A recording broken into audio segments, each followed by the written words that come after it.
प्रदेश के चप्पे चप्पे की हर बड़ी खबर पर पैनी नजर, सबसे पहले सबसे तेज मृदुभाषी प्रदेश।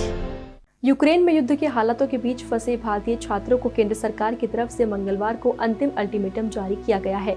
इसी बीच यूरोपियन देश से छात्रों के वतन वापसी का सिलसिला भी जारी है। मंगलवार सुबह गुना जिले की छात्रा श्रुति नायक भी भारत लौट आई हैं। देश लौटकर श्रुति ने यूक्रेन की सीमा पर भारतीय छात्रों के साथ हो रहे दुर्व्यवहार की जानकारी दी। गुना में रहने वाले डीपी नायक की पुत्री श्रुति भी हजारों छात्रों की तरह यूक्रेन में एमबीबीएस की पढ़ाई कर रही है। श्रुति ने भारतीय दूतावास की सलाह पर यूक्रेन से वापस लौटने के लिए 16 फरवरी को टिकट बुक कराया था, लेकिन फ्लाइट कैंसिल हो गई। इसके बाद भारत लौटने के लिए उन्हें 3 मार्च का टिकट मिला, लेकिन कुछ दिन पहले ही पता चला कि युद्ध की वजह से दूसरी फ्लाइट भी रद्द कर दी गई है। श्रुति इवानो मेडिकल कॉलेज में अपनी पढ़ाई कर रही थी और युद्ध के हालात बनने पर वह किसी तरह यहाँ से 400 किलोमीटर दूर रोमानिया की सीमा पर पहुंच गई। यहाँ रोमानिया के वॉलंटियर श्रुति सहित ऐसे तमाम छात्रों का सहारा बने जो यूक्रेन से शरणार्थी के रूप में पहुंच रहे थे। इसी रोमानिया इलाके से भारतीय दूतावास के अधिकारी बस के जरिए श्रुति सहित कई छात्रों को एयरपोर्ट लेकर पहुंचे। इसके बाद 28 फरवरी की रात श्रुति नई दिल्ली लौटी और चैन की सांस ली। 1 मार्च को बस मार्ग से ही श्रुति गुना आई है। श्रुति ने बताया कि यूएन काउंसिलिंग में यूक्रेन का समर्थन नहीं करने की वजह से यूक्रेनियन सेना भारतीय छात्रों पर अपना गुस्सा निकाल रही है। उनके साथ बॉर्डर पार करते हुए मारपीट की जा रही है। हालांकि उन्होंने केंद्र सरकार के प्रयासों को सराहा है और भारत वापस लाने के लिए मोदी सरकार को धन्यवाद दिया।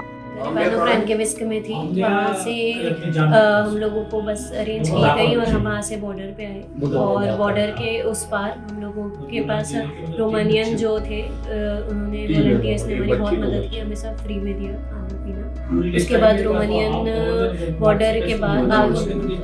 बॉर्डर के शेल्टर में हम जब रुके उसके थोड़े टाइम बाद एम्बेसी की बसें आई और उन एम्बेसी की बसों ने हमें एयरपोर्ट पहुंचाया।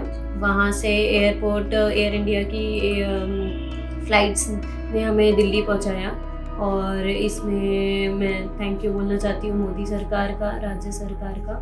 और मैं जब गुना आई तो गुना में मेरे घर हमारे गुना के विधायक जी मुझसे मिलने भी आए और वहाँ पे लेकिन अभी भी बहुत लोग फंसे हुए हैं। 20,000 बच्चों में से सिर्फ कुछ 2,000 बच्चे इंडिया आ पाए हैं।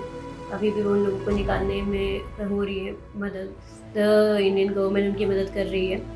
और लेकिन बॉर्डर पे कुछ इंडियन बच्चों को यूक्रेन मिलिट्री मार भी रही है, वहाँ पे लड़कों को मार रहे हैं और इंडियन बच्चों को सिर्फ रात में ही क्रॉस करने दिया जा रहा है, दिन में नहीं करने दिया जा रहा है।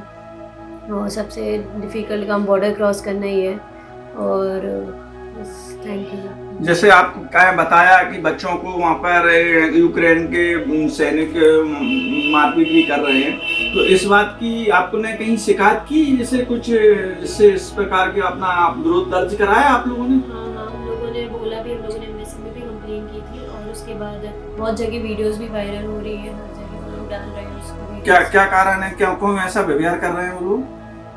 ये बाकी तो पता नहीं, लेकिन ऐसा बोल रहे हैं सब कि शायद यूएन में इंडिया ने यूक्रेन की तरफ से साइन नहीं किया, क्योंकि जिस तरीके से जब वो मीटिंग थी तो यूक्रेन एम्बेसडर ने ये चीज़ बोली थी कि इंडिया को वहाँ के जो नेशनल्स रह रहे हैं यूक्रेन में उनके लिए करना चाहिए साइन, और उसी के बाद से वहाँ बच्चों को मारने लग गए थे।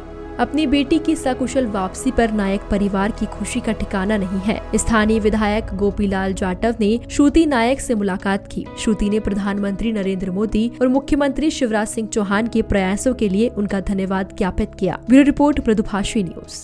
वीडियो को लाइक और शेयर करें। मृदुभाषी प्रदेश से जुड़ने के लिए चैनल को सब्सक्राइब करें। खबरों के नोटिफिकेशन के लिए बेल आइकन दबाना ना भूलें।